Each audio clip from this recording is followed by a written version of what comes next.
మిత్రులారా, ఆంధ్రప్రదేశ్ అభ్యుదయ రచయితల సంఘం నిర్వహిస్తున్నటువంటి అంతర్జాల సదస్సుకి మీ అందరికీ స్వాగతం పలుకుతున్నాను. అభ్యుదయ సాహిత్యోపన్యాసాలు శీర్షికలో 186వ ప్రసంగం ఇది. అలాగే తెలుగులో సాహిత్య చరిత్రలు అనేటువంటి అంశంలో 20వ ప్రసంగాన్ని ఈరోజు మనం వినబోతూ ఉన్నాం. ఈరోజు ఆచార్య పెంగళ లక్ష్మీకాంతం గారి ఆంధ్ర సాహిత్య చరిత్ర పైన యువ సాహితీ విమర్శకుడు, సాహితీవేత్త డాక్టర్ బడిగే ఉమేష్ గారి ప్రసంగాన్ని మనం ఇప్పుడు వినబోతూ ఉన్నాం. ఈ కార్యక్రమాన్ని అధ్యక్షత వహించి కొనసాగించవలసిందిగా యోగి వేమన విశ్వవిద్యాలయం ఆచార్యులు, అరసం రాష్ట్ర అధ్యక్ష వర్గ సభ్యులు ఆచార్య ఎన్ ఈశ్వర్ రెడ్డి గారిని మనందరి పక్షాన ఆహ్వానిస్తున్నాను. వారు ఉమేష్ గారిని పరిచయం చేస్తారు. పెంగళ లక్ష్మీకాంతం గారి కృషి మీద ఉమేష్ గారు ప్రసంగిస్తారు కాబట్టి నేను ఆ వివరాల్లోకి వెళ్లకుండా కార్యక్రమాన్ని కొనసాగించవలసిందిగా ఈశ్వర్ రెడ్డి గారిని కోరుతున్నాను. నమస్కారం ఆనంద్ గారు. ఈ కార్యక్రమానికి విచ్చేసిన మిత్రులందరికీ నమస్కారం.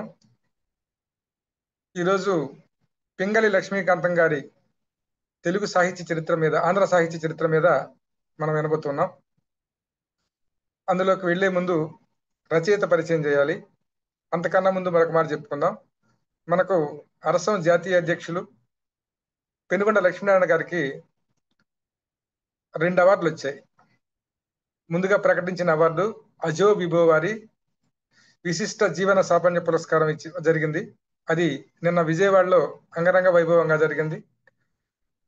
సాహిత్య పురస్కారంతో పాటు ఆయన చేసిన సాహిత్య కృషిని సమీక్షించారు. అందులో రాజపాళెం గారు అధ్యక్షులుగా, అలాగే నేను ఒక వక్తగా, ఇంకా 4 వక్తలు వచ్చారు. పాపినేని శివశంకర్ గారు, సుశీల గారు, తర్వాత చలం గారు, మేము 4 వక్తలుగా పాల్గొన్నాం. ఆ తర్వాత సాయంత్రం జరిగిన సదస్సులో వల్లూరి సుప్రసాద్ గారి అధ్యక్షతన ఆ కార్యక్రమం జరిగింది. ఇంకా చాలా మంది మిత్రులు వచ్చారు. ఆయన చేసిన సేవల్ని కొనియాడుతూ, అది నిజానికి పెనుగొండ గారే చెప్పిన విషయం ఏమిటంటే, సాహిత్య అకాడమీ పురస్కారం కూడా నాకు వచ్చింది కాదు, అది అరసంకి వచ్చిందని చెప్పారు ఆయన. అంటే అరసానికి ఇస్తున్న గౌరవాన్ని మనం అర్థం చేసుకోవాలి. దాంతోపాటు నిన్న జరిగిన సమావేశంలో 4 గంటలు జరిగిన సమావేశంలో ఒక చిన్న ఆవేదన కూడా వ్యక్తం చేశారు మన వాళ్ళు. అదేంటంటే, అరసం కార్యక్రమాలు ముఖ్యంగా కరోనా తర్వాత మనం ఆన్లైన్లో ప్రారంభించిన తర్వాత ఈ ప్రసంగాల పరంపర కొనసాగుతూనే ఉంది. అయితే ఇందులో హాజరయ్యే వాళ్ళ సంఖ్య రోజు రోజుకు తగ్గిపోతుందని చెప్పేసి చెప్పారు. నిజమే అది. ఎందుకంటే మనం అరసం సభ్యులుగా మనమే హాజరు కాలేకపోతే ఎలా ఉంటుంది? అదే వేరే వాళ్ళ సదస్సులు జరుగుతున్నప్పుడు మనం చూస్తే 100ల మంది హాజరవుతూ ఉన్నారు. ఎక్కడ లోపం ఉందో మనం అర్థం చేసుకోవాలి. పైగా అరసం నిర్వహించే కార్యక్రమాలలో లబ్ధ ప్రతిష్ఠులైన వ్యక్తుల మీద, లేకుంటే గ్రంథాల మీద మనం మాట్లాడిస్తూ ఉన్నాం. కాబట్టి భవిష్యత్తుకు, భావితరాలకు ఉపయోగపడే అంశాలను మనం తీసుకొచ్చి పెడుతూ ఉన్నాం. వీటిని ఆదరించాల్సిన అవసరం మనకుంది. దాంతోపాటు దీన్ని విస్తృతంగా ప్రజల్లోకి తీసుకెళ్లాల్సిన బాధ్యత కూడా మన మీదే ఉంది. ఇలాంటి దశలో మనం చాలా మంది హాజరు కాలేకపోవడం, లేకుంటే హాజరు కాకపోవడం లాంటివి చేయడం వల్ల మనల్ని మనమే తగ్గించుకుంటున్నామేమో అనే ఒక ఆవేదన కూడా నిన్న వ్యక్తమైంది. కాబట్టి ఆ ఆవేదన తొలగించాలంటే మన సభ్యులందరూ కూడా, అలాగే జిల్లాల్లో ఉన్న అధ్యక్షులు, కార్యవర్గ సభ్యులు మీ సభ్యులను కూడా ఈ కార్యక్రమంలోకి సలహా సూచనలు చేయండి. మరొక విన్నపం ఏమిటంటే, మీరు యూట్యూబ్లో మనకు ఈ లింక్ బంది పెడతారు. ఈ ప్రసంగం అయిపోయిన తర్వాత యూట్యూబ్ ఓపెన్ చేసుకుని సబ్స్క్రైబ్ అనే చోట ఒక బటన్ ఉంటుంది, అది నొక్కండి. అది నొక్కితే సబ్స్క్రైబర్స్ పెరుగుతారు. దాంతోపాటు ఒకసారి సబ్స్క్రైబ్ కొట్టిన తర్వాత మనం ఒకసారి వీడియో చూసామంటే, ఆ వీడియో అంటే మనం ఈ అరసం తరపున పెట్టిన ప్రతి వీడియో కూడా మనకు ఈజీగా అందుబాటులోకి వచ్చేస్తుంది. ఎవరైనా చూసుకోవచ్చు. దాంతోపాటు ఎక్కడైనా ఏ వ్యక్తి మీద మనం ప్రసంగం చేయాలనుకుంటే మనకు లబ్ధ ప్రతిష్ఠులైన వాళ్ళు ఎంతో శ్రమించి ఉపన్యాసాలకు వస్తున్నారు కాబట్టి వాళ్ళు చాలా కూలంకుషంగా అధ్యయనం చేసి మాట్లాడుతూ ఉన్నారు. కాబట్టి ఆ విషయాలు మనం సులభంగా అర్థం చేసుకోవచ్చు. మనం ఒక వారం రోజులు కష్టపడి తెలుసుకోగలిగిన విషయాల్ని ఒక గంటలో తెలుసుకోవచ్చు. అంత సౌలభ్యం మనకు ఈ అరసం కల్పించింది. అందుకని మిత్రులారా, దయచేసి మీ పరిధిలో ఉన్న కార్యకర్తలందరినీ కూడా ఈ మీటింగ్లోకి తీసుకొచ్చే ప్రయత్నం చేయండి. దాంతోపాటు యూట్యూబ్ ఛానల్ కూడా సబ్స్క్రైబ్ చేయవలసిందిగా నేను మరొకసారి మీకు విన్నవిస్తూ, పెనుగొండ గారికి మనందరి పక్షాన ఈ జూమ్ ద్వారా కూడా ఆయనకు మరొకసారి శుభాకాంక్షలు తెలియజేస్తూ ఈరోజు అంశంలోకి మనం వెళ్దాం. మీకందరికీ తెలిసిన వాడే పింగళి లక్ష్మీకాంతం. పింగళి లక్ష్మీకాంతం అంటే ఒకప్పుడు చాలా ఫేమస్ అయిన కావ్యం సౌందర్యనందం. దాని గురించి మాట్లాడేవాళ్ళు. మేము ఎంఏ చదువుకునే రోజుల్లో సౌందర్యనందం చదివితే అబ్బా ఏం రాశాడు అని చెప్పుకునేవాళ్ళు. అంత గొప్ప సృజనతో పాటు ఆయన పండితుడు కూడా. ఎందుకు పండితుడు అంటే విమర్శకుడు ఎందుకు అనటం లేదంటే పండితుడికి విమర్శకుడికి చిన్న తేడా ఉంది. పండితుడు తన పాండిత్యాన్ని ఉపయోగించి ఒక విషయాన్ని అద్భుతంగా చెప్పగలుగుతాడు. విమర్శకుడు విషయాన్ని చెప్పడమే కాదు, మంచి చెడుల్ని దాన్ని తులనాత్మకంగా కూడా చెప్పగలుగుతాడు. మనకు ప్రాచీన సాహిత్య చరిత్ర మీద చేసిన వాళ్ళందరూ కూడా చరిత్ర రాశారు. ఆధునికంగా రాస్తున్న వాళ్ళందరూ కూడా విమర్శ రాస్తున్నారు. కాబట్టి విమర్శకు చరిత్రకు కొంత తేడా ఉందని చెప్పి మనం ఒకటి గుర్తిస్తే, పింగళి లక్ష్మీకాంతం గారు చాలా గ్రంథాలు రాశారు. దాదాపు 16 గ్రంథాలు ఒక లిస్టులో ఉన్నప్పటికీ కూడా కొన్ని అందుబాటులో లేవు. అందులో ఆంధ్ర సాహిత్య చరిత్ర, సాహిత్య శిల్ప సమీక్ష ఎంఏ చదువుకునే రోజుల్లో రెఫరెన్స్ పుస్తకాలుగా ఉండేవి. అలాగే మధుర పండిత రాజము, సంస్కృత కుమార వ్యాకరణము, గంగాలహరి, ఇలా 16 పుస్తకాలు దాకా అందుబాటులోకి వచ్చాయి. తర్వాత ఆయన రేడియో ప్రసంగాలు ఉన్నాయి. అలాగే ఒక నిఘంటు తయారు చేశాడు. తర్వాత గాంధీ ప్రవచనాలు కూడా అనువాదం చేశాడు. ఆయనకు బాగా పేరు ప్రఖ్యాతి తీసుకొచ్చిన వీటిల్లో మాత్రం సౌందర్యనందం ఒకటి. వీటన్నిటి గురించి మిత్రుడు మన ఉమేష్ మాట్లాడతారు కాబట్టి వాటి గురించి నేను ఫోన్ లోపలికి. కాబట్టి గొప్ప రచయిత గురించి మనం తెలుసుకోబోతున్న సందర్భంగా ఆ రచయిత గురించి మాట్లాడడానికి ఈరోజు సాహితీ మిత్రుడు బడిగే ఉమేష్ గారిని ఈ వేదిక మీదకి ఆహ్వానిస్తున్నాం. ఉమేష్ రచయితగా అలాగే పరిశోధకుడిగా రాణిస్తూ ఉన్నారు. ఈయన అనంతపురం జిల్లా సెట్టూరు మండలం చింతర్లపల్లి అనే గ్రామంలో జన్మించాడు. ఈయన ప్రాథమిక విద్య అంతా కూడా వాళ్ళ పల్లెటూరులో చదువుకున్నాడు. చింతర్లపల్లె, సెట్టూరు అనే ఊర్లో చదువుకున్నారు. తర్వాత ఈ ఇంటర్మీడియట్, డిగ్రీ జూనియర్ కళాశాల, ఆర్ట్స్ కళాశాల అనంతపురం చదువుకున్నారు. ఆ తర్వాత బీఈడి చేశారు. బీఈడి తర్వాత ఈయన ఎంఏ, ఎంఫిల్, పిహెచ్డి చేశారు. అయితే ఈయనకున్న అంటే గొప్పగా చెప్పుకుంటాడు. ఏమని చెప్పుకుంటాడంటే, నేను చాలా గొప్ప విశ్వవిద్యాలయమైన కేంద్రీయ విశ్వవిద్యాలయం హైదరాబాద్ చదువుకోదని చెప్తాడు. అది కూడా ఒక రకమైన మనసుకు తృప్తినిచ్చే అంశం. మంచి యూనివర్సిటీ చదువుకోవడం, అలాగే మంచి గైడ్ దగ్గర పిహెచ్డి చేయడం. అందుకనేసి ఈయన పిహెచ్డి ఎవరి దగ్గర చేశారంటే రాసుకున్నాడు ఆయన, లబ్ధ ప్రతిష్ఠులు అయిన ఒక దార్ల వెంకటేశ్వరరావు, ఆయన కవి, విమర్శకుడు, రచయిత, ఆయన దగ్గర నేను చేశానని చెప్పుకోవడం నిజంగా గౌరవం. అటు పరిశోధకుడికి అలాగే పర్యవేక్షకులకు కూడా గౌరవం నాకు అనిపిస్తుంది ఈ మాటల్లో. దీంతో పాటు ఈయన రాళ్లపల్లి అనంతకృష్ణ శర్మ రచనలు పరిశీలన అంశం మీద మొదట రాళ్లపల్లి పీఠికల మీద మొదట ఎంఫిల్ చేశాడు. ఆ తర్వాత ఆయన జీవితం రచనల మీద సమగ్రంగా పిహెచ్డి చేసి ఆయన హైదరాబాద్ విశ్వవిద్యాలయం నుంచి 2022లో పిహెచ్డి పట్టాతో పాటు గోల్డ్ మెడల్ కూడా సాధించాడు. అంటే నికార్సుగా పనిచేశాడు. దాంతోపాటు గుణాత్మకంగా ఆ థీసిస్ని రూపొందించారని చెప్పడానికి ఇదొక ఉదాహరణ. ఈయన దాదాపు ఇప్పటికే 50 వ్యాసాల దాకా రాశారు. ఆంధ్రజ్యోతి, సాక్షి, భూమి, ప్రజాశక్తి, విశాలాంధ్ర లాంటి దినపత్రికలతో పాటు మూసి, భావవీణ, రాయలసీమ జాగృతి, మిసిమి, పాలపిట్ట, అమ్మఒడి, సంశోధన మొదలైన పత్రికల్లో ఆయనవి వచ్చాయి. ఇవే కాకుండా జాతీయ, అంతర్జాతీయ సదస్సుల్లో పత్ర సమర్పణ చేస్తూనే ఉన్నారు. ఇంకా ఆయన ప్రాచీన విశిష్ట అధ్యయన కేంద్రం ప్రస్తుతం నెల్లూరులో ఉంది. ఆ కేంద్రంలో అసోసియేట్ ఫెలోగా పనిచేస్తూ ఉన్నారు. ఇప్పటికే ఆయన తాళపాక తిమ్మక్క సుభద్ర కళ్యాణం మీద సమగ్ర వ్యాఖ్య అనే ప్రాజెక్టు చేసి పూర్తి చేశారు. ఇంకా కొత్త ప్రాజెక్ట్ కోసం ఎదురు చూస్తూ ఉన్నారు. ఈ రకంగా సాహిత్యంలో చిన్న చిన్న అడుగులు వేసుకుని వచ్చి ఒక మంచి స్థాయికి ఎదిగే క్రమంలో తన రహదారిని అద్భుతంగా తయారు చేసుకుంటున్న బుడిగె ఉమేష్ కు స్వాగతం పలుకుతూ పింగళి లక్ష్మీకాంతం గారి మీద ప్రసంగించవలసిందిగా ఆహ్వానిస్తున్నాను.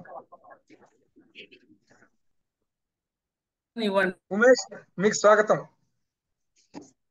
సార్. సార్ సార్ ధన్యవాదాలు సార్. సార్ నా వాయిస్ వినిపిస్తుందా సార్? వినిపిస్తుంది, కానివ్వండి.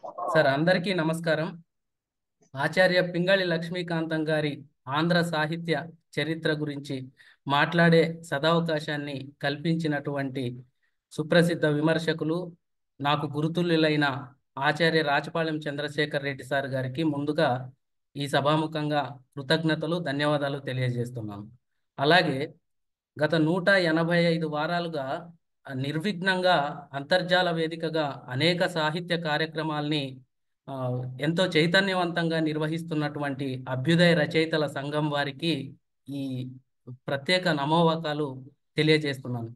ప్రధానంగా సాహిత్య చరిత్రల గురించి నిర్వహిస్తున్నటువంటి ఈ కార్యక్రమాలు ఎంతో ఉపయుక్తంగా ఉన్నాయని భావించాలి. ఎందుకంటే సాహిత్య చరిత్రలు కానీ కవుల చరిత్రలు కానీ ఆనాటి రచయితలు ఏ విధంగా రాశారు, వాటి నేపథ్యం ఏంటి, ఆ రచయిత దృక్పథం అంటే ఏమిటి, ఆ కాలం నాటి పరిస్థితులు ఎలా ఉన్నాయి అనే అంశాల్ని తెలుసుకోవడానికి ఈ కాలం నాటి రచయితలతో, పరిశోధకులతో ఆయా ప్రసంగాల్ని చేయించడం ద్వారా భావితరాలకు మంచి సంపదను ఒక ధారావాహికంగా అందించడం అనేది చాలా గొప్ప విషయం. ఈ విషయంలో అభ్యుదయ రచయితల సంఘం వారి కృషి వేనోళ్ళ పొగడదగినదని నా అభిప్రాయము. ప్రధానంగా ఈ సమావేశానికి అధ్యక్షత వహిస్తున్నటువంటి సుప్రసిద్ధ ఆచార్యులు సారు చాలా గొప్పగా పాఠం చెప్తారు. సార్ ప్రసంగాలు నేను చాలా విన్నాను.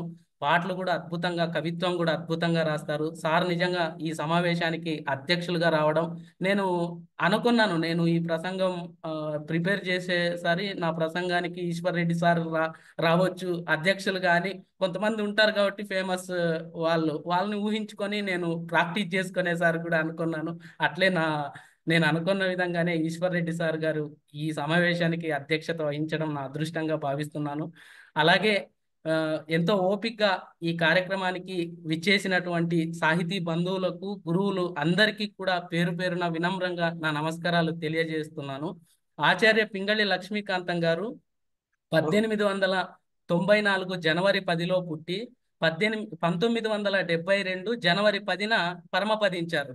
నిజానికి ఆయన పుట్టిన తేదీ మరణించిన డేటు రెండు యాదృచ్ఛికంగా ఒకటే అయినప్పటికీ దీనికి ఒక ప్రత్యేకత ఉంది అని చెప్పాలి.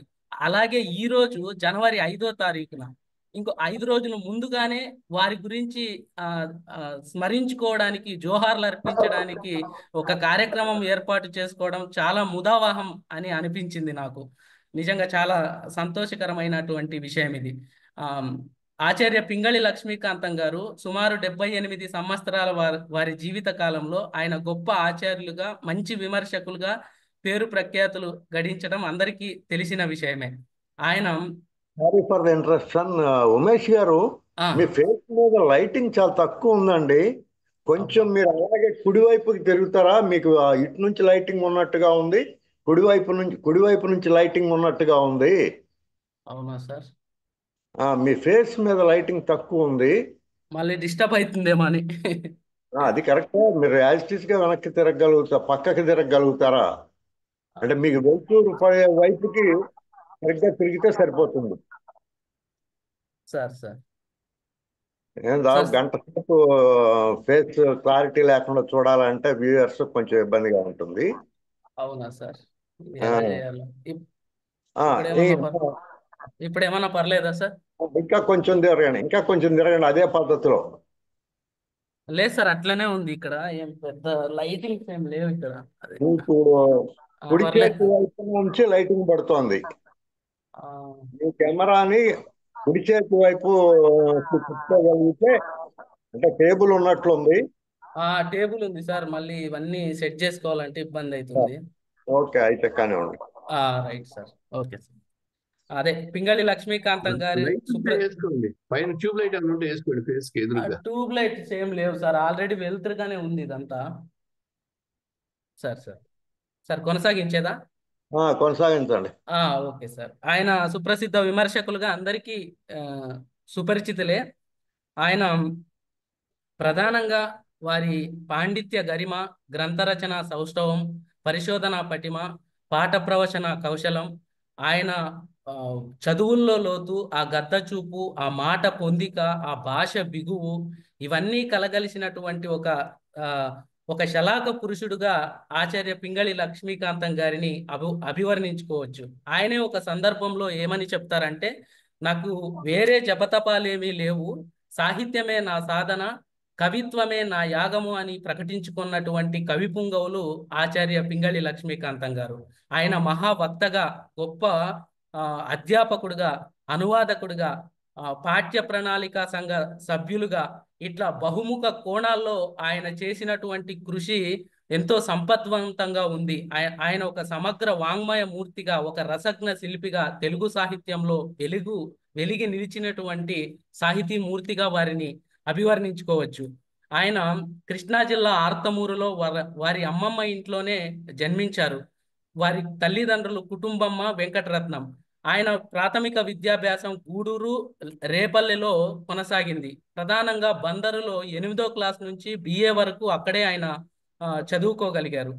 ఆయన 10వ తరగతి చదివే సందర్భంలోనే వాళ్ళ నాన్నగారు పదించడంతో ఆయన అనేక కష్టాలను ఎదుర్కోవాల్సి వచ్చింది. అయితే శ్రేయోభిలాషుల చేయుతతో ఆయన ఎంతో క్రమశిక్షణగా చదువుకొని ఉన్నత స్థాయికి ఎదగగలిగారు. ఆ సందర్భంలోనే చెల్లి పిల్లవారితో శిష్యరికం చేసి వారి శిష్యుల్లో అగ్రగణ్యుడుగా ఎదిగినటువంటి సాహితీ మూర్తి మన పింగళి వారు. అక్కడే సహాధ్యాయిగా ఉన్నటువంటి కాటూరి వెంకటేశ్వరరావు గారితో కలిసి జంట కవిత్వం చేసి అవధానాలు, శతావధానాలు కూడా చేశారు.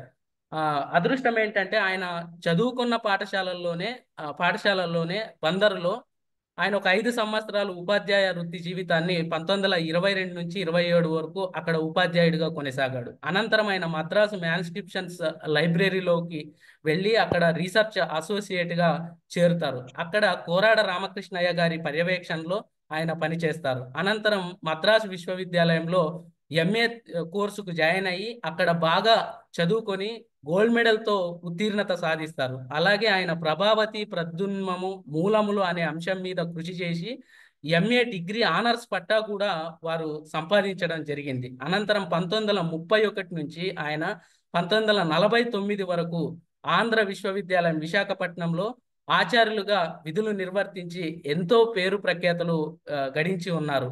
ఆయన అసిస్టెంట్ ప్రొఫెసర్గా చేరి విశ్వవిద్యాలయంలో రీడర్ వరకే ఎదిగి ఆ శాఖ ఉన్నతికి ఎంతో కృషి చేసినటువంటి సమతా మూర్తి ఆచార్య పింగళి లక్ష్మీకాంతం గారు. ఆయన 1954లో కేంద్ర సాహిత్య అకాడమీ అవార్డు సభ్యుల్లో ఒక సభ్యుడిగా ఎన్నిక అవ్వడం జరుగుతుంది. తర్వాత 1961 నుంచి 65 సంవత్సరాల మధ్యలో ఆయన SV యూనివర్సిటీలో ఒక 5 సంవత్సరాలు ఆచార్యులుగా పనిచేస్తారు. తర్వాత 1968 నుంచి మరణించేంత వరకు తెలుగు సాహిత్య అకాడమీ కౌన్సిల్ బోర్డు మెంబర్, చైర్మన్గా అనేక పదవులను నిర్వర్తిస్తూ ఆయన జీవితాన్ని కొనసాగించడం జరిగింది. ఇక ఆయన రచనల విషయానికి వస్తే మనకి ఇంతకు ముందే ఈశ్వర్ రెడ్డి సార్ గారు గుర్తు చేశారు. ఆయన ఒక 15 రచనలు మనకు అందుబాటులో ఉన్నాయి. ప్రధానంగా పద్య రచనలు, వచన రచనలు, అనువాద రచనలను ప్రధానంగా పేర్కొనవచ్చు. ఆయన తొలిసారిగా ఖండకావ్యం ఆత్మలహరి అనే ఖండకావ్యాన్ని రాశారు. అందులో పద్యాలు ఉన్నాయి. అలాగే తొలకరి అనే ఖండకావ్యము ఆయన కాటూరి వెంకటేశ్వరరావు గారితో కలిసి జంట కవిత్వంలో భాగంగా వచ్చినటువంటిది అది. తర్వాత సౌందరానందము, ఇది సంస్కృతంలో అశ్వఘోషుడు రాస్తే దాన్ని కాటూరి వారు, పింగళి వారు కలిసి అనువాదం చేయడం జరిగింది. అలాగే మధుర పండిత రాజ్యము అనే గ్రంథాన్ని జగన్నాథ పండితరాయలు సంస్కృతంలో రాస్తే ఆచార్య పింగళి లక్ష్మీకాంతం గారు స్వతంత్రంగా దాన్ని తెలుగులోకి తీసుకుని వచ్చారు. తర్వాత సాహితీ శిల్ప సమీక్ష, అది విద్యార్థులకు పాఠాలు చెప్పిన నేపథ్యంలో రూపొందినటువంటి గొప్ప బుక్కు అది. తర్వాత ఆయనది గౌతమ వ్యాసాలు, ఇది కూడా ఆయన 1955లో ప్రచురించినటువంటి బుక్. ఇది కూడా చాలా, ఇందులో 8 వ్యాసాల సంకలనం ఇది. తర్వాత మానవులందరూ సోదరులే అనే ఒక బుక్, మహాత్మా గాంధీ సూక్తుల సంకలనం ఇది. ఆయన తర్వాత ఆయన ఎస్వి యూనివర్సిటీలో విద్యార్థులకు సంస్కృత పాఠాలు చెప్పే నేపథ్యంలో సంస్కృత కుమార వ్యాకరణం అనే గ్రంథం కూడా ఆయన రాశారు. తర్వాత గౌతమ నిఘంటువును తయారు చేశారు. ఆంగ్లదేశ చరిత్రను ఆయన అనువాదం చేశారు. తర్వాత ఆంగ్లంలో ఉన్న నవలలను కూడా చాలా వాటిని కాటూరి వారితో కలిసి అనువాదం చేసిన సందర్భాలు ఉన్నాయి. తర్వాత ఆయన ఆంధ్ర సాహిత్య చరిత్ర అందరికీ తెలిసిందే. తర్వాత నా రేడియో ప్రసంగాలు, రేడియోలో నాటకాల గురించి మాట్లాడినటువంటి విషయాలు, అనేక విషయాలన్నింటినీ కూడా అందులో క్రోడీకరించడం జరిగింది. తర్వాత ఆయన కొన్ని పుస్తకాలని పరిష్కరణ కూడా చేశారు. ప్రధానంగా ఆయన విష్ణు పురాణాన్ని కలిదిండి భావనారాయణ, కోరాడ రామకృష్ణయ్య గారితో కలిసి ఆయన పరిష్కరించడం జరిగింది. తర్వాత ద్విపద భారతాన్ని ఆయన పరిష్కరిస్తే ఆంధ్ర విశ్వవిద్యాలయం వారు దాన్ని ప్రచురణలోకి తీసుకొని వచ్చారు. రంగనాథ రామాయణాన్ని కూడా పరిష్కరించి పీఠిక రాశారు. అలాగే పల్నాటి వీర చరిత్రను కూడా ఆయన పరిష్కరించి దాన్ని పీఠిక రాశారు. అలాగే ఆయన కొన్ని అలభ్య రచనలు కూడా ఉన్నాయి. కచదేవయాని చరిత్ర, కొన్ని పుస్తకాలకి పీఠికలు రాశారు. ఆంజనేయ శతకము, తర్వాత దున్నిపాటి వారి వంశ చరిత్రను కూడా ఆయన రాసినట్లుగా అనేక విషయాలు చదివిన తర్వాత ఇవన్నీ ఆయన రచనల గురించి సంక్షిప్త సమాచారం. ప్రధానంగా ఆచార్య పింగళి లక్ష్మీకాంతం గారు అటు ప్రాచీన సాహిత్యాన్ని లోతుగాను విస్తృతంగాను, ప్రాచీన కావ్య నాటకాదులను కూడా లోతుగాను విస్తృతంగాను చదువుకున్నటువంటి ఆచార్యవర్యులు. అంతేకాదు వాటి ఔచిత్యాన్ని, వాటి నేపథ్యాన్ని విద్యార్థులకు మనసుకు హత్తుకొని పోయేటట్టు పాఠం చెప్పినటువంటి గురువర్యులు ఆయన. దురదృష్టవశాత్తు ఏంటంటే ఆయన మరణించిన తర్వాతనే వారి ఆంధ్ర సాహిత్య చరిత్ర మనకు ప్రచురితం అవ్వడం జరిగింది. ఆంధ్రప్రదేశ్ సాహిత్య అకాడమీ వారు 1974లో ఆ పుస్తకాన్ని తీసుకొని వచ్చారు. ఆయన మరణించింది 1972లో మరణిస్తే, అది అంతకన్నా ముందు ఆయన ఆ సాహిత్య చరిత్రకి పెట్టుకున్నటువంటి పేరు ఏంటంటే సవిమర్శక సాహిత్య వాంగ్మయ చరిత్ర అని ఆయన పెట్టుకున్నారు దానికి పేరు. తర్వాత ఆంధ్రప్రదేశ్ సాహిత్య అకాడమీ వారు దాన్ని ఆంధ్ర సాహిత్య చరిత్రగా పేరు మార్చి వారు ప్రచురణలోకి తీసుకురావడం జరిగిందనమాట.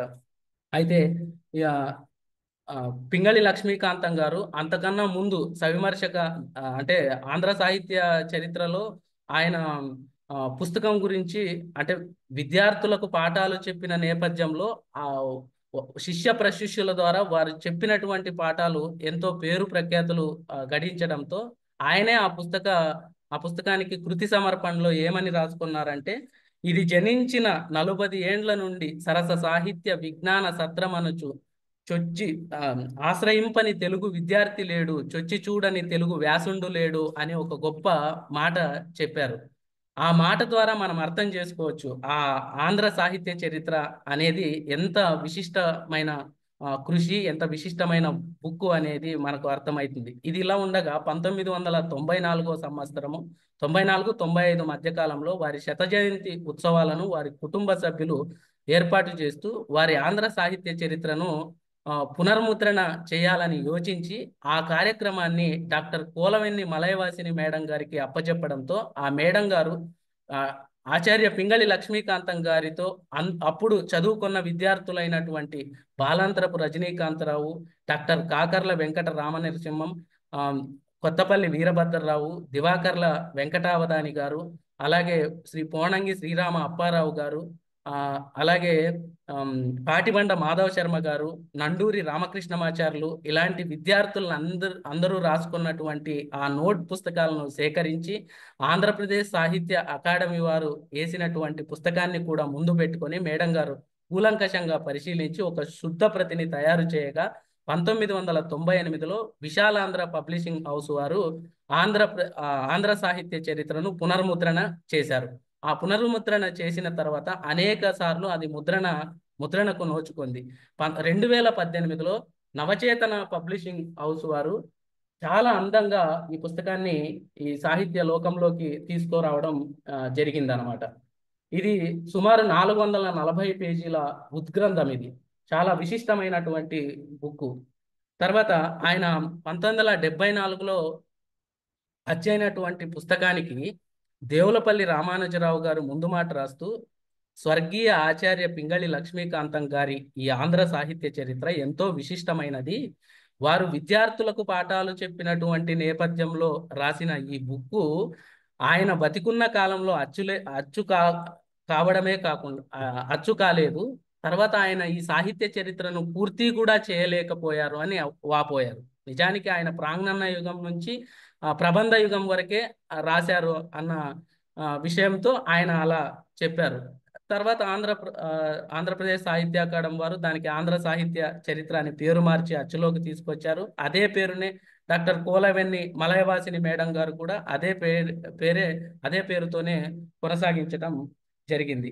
అయితే ఆచార్య పింగళి లక్ష్మీకాంతం గారి ఆంధ్ర సాహిత్య చరిత్ర గురించి మాట్లాడబోయే ముందు, ఆ లోతుల్లోకి వెళ్లే ముందు, పూర్వం కవుల చరిత్రలు, సాహిత్య చరిత్రలు కూడా వెలువడ్డాయి.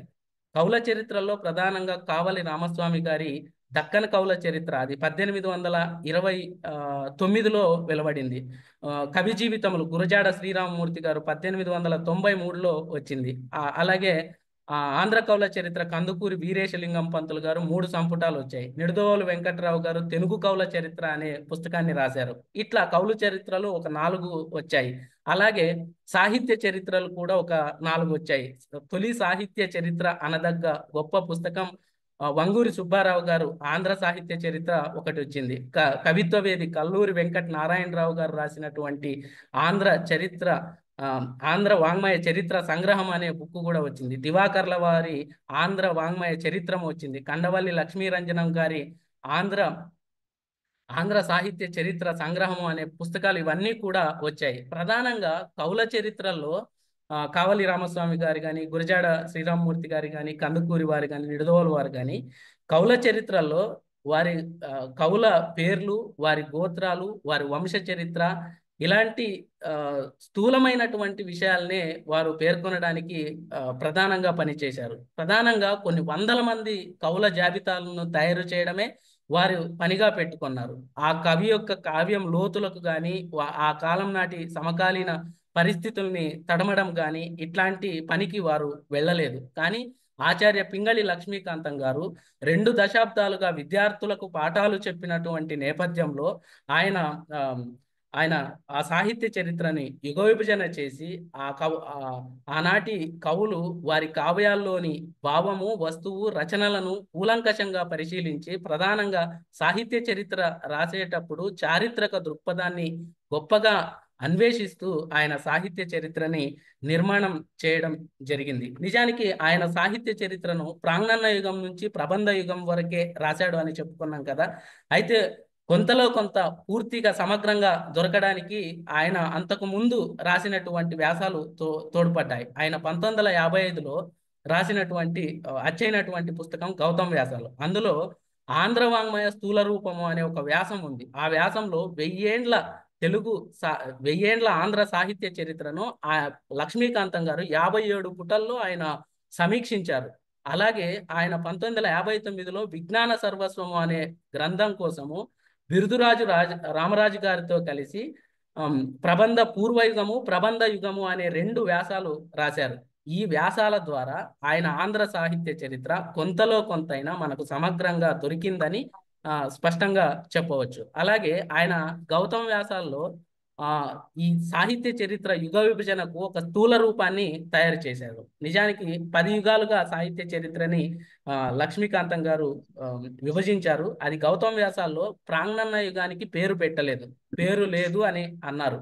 తర్వాత నన్న యుగము, 12వ శతాబ్దము, తిక్కన యుగము, ఎర్రన యుగము, శ్రీనాథ యుగము, కృష్ణదేవరాయ యుగము, కృష్ణరాయ యుగము, తర్వాత దక్షిణాంధ్ర యుగము, క్షీణ యుగము, తర్వాత ఆధునిక యుగము అని యుగ విభజన చేసి స్థూలంగా ఎర్రన యుగం నుంచి కాలాలను కూడా రాయడం జరిగింది.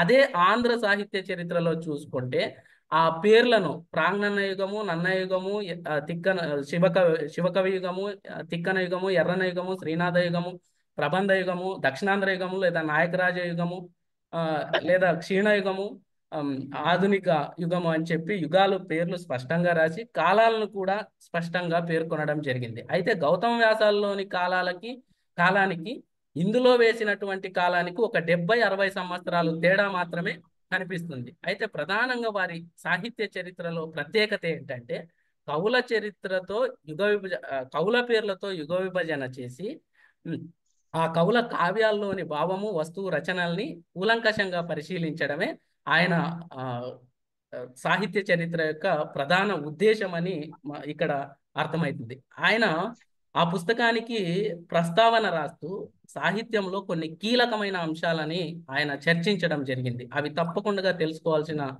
నేటి రచయితలు, తప్పకుండా నేటి భావితరాల వారు గుర్తు చేసుకోవాల్సినటువంటి విషయాలు ఆయన ప్రస్తావనలో పేర్కొన్నారు. ప్రస్తావనలో ఏమని అంటారంటే ఒక కావ్యానికి ఉన్న లక్షణాలని ఆయన ఈ విధంగా చెప్తారు. ఒక కావ్యం అనేది సర్వజనుల ఆమోదం పొందడానికి సిద్ధంగా ఉండాలి. అంతేకాకుండా అందులో అలంకార సుందరత ఉండాలి. అలాగే దాన్ని చదివినప్పుడు కానీ లేదా విన్నప్పుడు కానీ మనకు గొప్ప భావనాహ్లాదాలు కలగాలని కావ్యం అట్లా నిర్మితం అవ్వాలి అని అంటారు. అంతేకాకుండా ఆయన ఒక కావ్యం రాసే రచయితకు కూడా గొప్ప పాండిత్యం ఉండాలి, ఆయనకి పరిశీలన దృష్టి ఉండాలి, సమబుద్ధి ఉండాలి, నిశిత దృష్టి ఉండాలి, వ్యాఖ్యాన నైపుణ్యాలు తెలిసి ఉండాలి అని గొప్ప అంశాల్ని చెప్పారు. ఈ నేపథ్యంతో వచ్చినటువంటి సంస్కృతంలో హర్ష చరిత్ర, విక్రమాంక దేవ చరిత్ర, తెలుగులో కృష్ణరాయ విజయము, రంగరాయ విజయము, ఇవన్నీ పుస్తకాలు ఉన్నాయి. ప్రబంధాలు కూడా ఉన్నాయి. పల్నాటి వీర చరిత్ర, కాటమరాజు కథలు, ఇవన్నీ ఈ నేపథ్యంతోనే వచ్చాయి అని ఆయన పేర్కొన్నారు. అలాగే ఆయన వాంగ్మయాన్ని ఒక జీవనదితో పోల్చారు. నది అనేది ఎక్కడో తెలియనటువంటి అజ్ఞాత ప్రదేశంలో పుట్టి కొండల సందులలో ప్రవేశించి ఒక విశాల ప్రదేశంలోకి వచ్చి ఒక ముఖద్వారం వద్ద ఎట్లయితే సముద్రంలోకి కలుస్తుందో సాహిత్యం కూడా ఒక జీవనదిలా పరిణామం చెందుతూ వస్తా ఉంది అని ఆయన ప్రస్తావనలో పేర్కొన్నారు. పేర్కొంటూ ప్రధానంగా యుగకర్తలు ఎవరు అని ప్రశ్నించుకున్నప్పుడు ఆయన చెప్పినటువంటి ఒక డెఫినేషన్ మీకు చదివి వినిపిస్తాను. ఎవని పేరు మీద ఒక కాలమున కవివంశము ప్రతిష్ట సంపాదించునో, ఎవని నడిచిన మార్గమున అర్వాచీనులు శిష్యప్రాయులుగా అనుసరించెదరో, ఎవని అవతారమునకై ఆ కాలమునందలి పూర్వకవుల సాధన తపప్రాయమగునో, ఎవడు సూత్రధారుడై కావ్య సరస్వతిని నూత్నావేశముతో అలంకరించి రంగప్రవేశము పెట్టునో, ఎవడు క్షీణదశ యందున్న వాంగ్మయమును నూత్న మార్గము తొక్కి శక్తివంతము చేయునో అతడు యుగకర్త అనిపించుకొనును అని ఆయన యుగకర్త గురించి ఒక డెఫినేషన్ చెప్పారు. అలాగే యుగ విభజన గురించి కూడా మాట్లాడుతూ పూర్వ కవుల కంటే ఎక్కడ మార్పు వచ్చిందో అక్కడ ఒక హద్దు పెట్టాలి అని చెప్తూ యుగకర్తల పేరుతోనే యుగ విభజన చేయాలని ఆయన నొక్కి వక్కాణించారు. అలాగే ఆయన ఈ మాటను నొక్కి వక్కాణిస్తూ ఈ యుగ విభజన అనేది దేశకాల పరిస్థితులను బట్టి మార్పులకు లోనవుతుంది అన్న అభిప్రాయాన్ని కూడా మంచి అభిప్రాయాన్ని చెప్పారు. నిజానికి ఈనాటి కాలంలో సాహిత్య చరిత్రలు రాసుకునే ఒక సందర్భం వినిపిస్తా ఉంది. నిజానికి వివిధ సాహిత్య పత్రిక వేదికగా పూర్వ ఆంధ్రజ్యోతి సంపాదకులు డాక్టర్ కె శ్రీనివాస్ గారు ముంగిలి రచయిత సుంకిరెడ్డి నారాయణ రెడ్డి గారిని ఇంటర్వ్యూ చేస్తూ ఒక ప్రశ్న అడిగారు. అయ్యా, ఈ కాలంలో తెలంగాణ సాహిత్య చరిత్రని నిర్మించుకోవాలంటే ఎటువంటి యుగ విభజనను ఫాలో అవ్వాలి అని ఆయన అడిగినప్పుడు ప్రశ్నను ఆయన రాజవంశాల పేరుతో యుగ విభజన చేస్తే తెలంగాణ సాహిత్య చరిత్రను స్పష్టంగా రాసుకోవడానికి బాగా ఉంటుంది అన్న అభిప్రాయాన్ని అక్కడ చెప్పారు. అంటే పింగళి లక్ష్మీకాంతం గారు ఆ కాలంలోనే దివ్య దృష్టితో ఇట్లాంటి అభిప్రాయాలు చెప్పడం ఎంతో ముదావాహమని అనిపించింది. అంతేకాకుండా ఆయన ఎందుకు కవుల పేరుతోనే యుగ విభజన చేస్తున్నాను అన్నదానికి కూడా ఒక డెఫినేషన్ ఇచ్చారు ఆయన. నన్నయ మొదలు శ్రీనాథుని వరకు ఒకటే భాషాంతరీకరణ.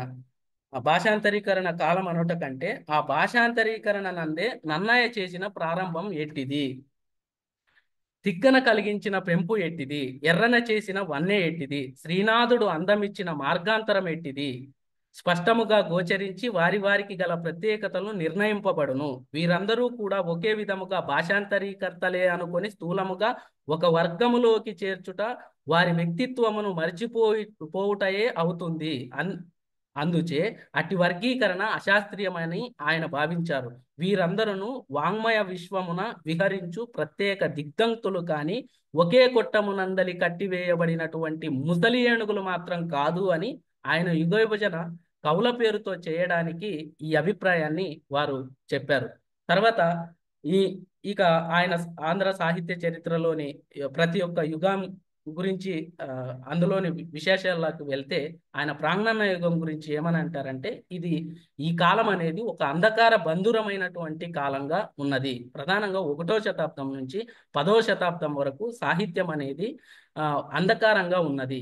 ఇక్కడ పేరు పొందినటువంటి రాజు కానీ కవి కానీ ఒక జీవమున్న కావ్యం కానీ వెలువడలేదు. ఒకవేళ జీవమున్న కావ్యం వెలువడి ఉంటే అది తప్పకుండా విమర్శకుల దృష్టిని ఆకర్షించేది, రసజ్ఞులు దాన్ని గుర్తించేవాళ్ళు అని ఆచార్య పింగళి లక్ష్మీకాంతం గారు ప్రాంగణ యుగం గురించి మాట్లాడుతూ ఈ అభిప్రాయాన్ని చెప్పారు.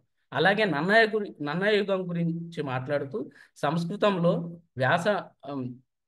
వ్యాస భగవానుడు రాసినటువంటి మహాభారతాన్ని రాజరాజు కోరిక మీద ఆదికవి వాగానుశాసనుడైనటువంటి నన్నయ్య ఏ విధంగా అనువదించాడు, ఆయన కవిత్వ శైలి ఏ విధంగా ఉంది అన్న విషయాల్ని నన్నయ యుగంలో చెప్తూ నన్నయ్య గురించి ఈ విధంగా అంటారు. నన్నయ్య కథా సూత్ర ప్రధానముగా యథోచిత అనుసరణమును అయిన అనువాదమునే ప్రారంభించెను కానీ మూల విధేయముగా తెనింగింప పూనుకోలేదు.